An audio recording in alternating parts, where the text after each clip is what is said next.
Yeah, just to dive in a little further on that, you wrote this awesome Medium piece about the road to 80% decarceration, and one of the things that you observed in it was how often, politicians and political candidates can say that they get behind this idea of ending mass incarceration as this sort of opaque, vague concept, but in reality, certainly their staff or the policies that they're pushing are not necessarily, putting their money where their mouth is. The rubber never meets the road.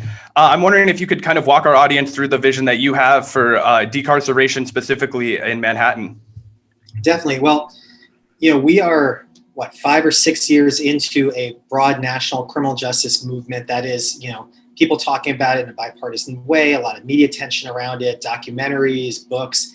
And yet here we still have 2 million people in our jail and prison system across the United States. The number's barely budged in years. And so obviously something that we're doing isn't working. And I think part of it is that when we use vague terms like criminal justice reform, it means different things to different people. And the system itself is something of a whack-a-mole. We change bail, sentencing is still an issue. We change sentencing, parole is still an issue.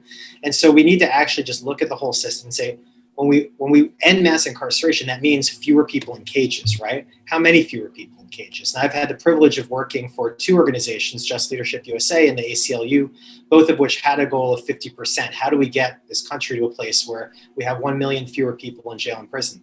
Now, as it relates to Manhattan, I think we can be a little bit bolder than that. We are a supposedly liberal city with a ton of resources and a ton of ways to support people outside of jail and prison. And so I've called for cutting the Manhattan jail population by 80%. And I'm the only candidate in our race who's made a pledge like that. And to me, if you're not making a numbers-based pledge, how are we supposed to hold you accountable once you win?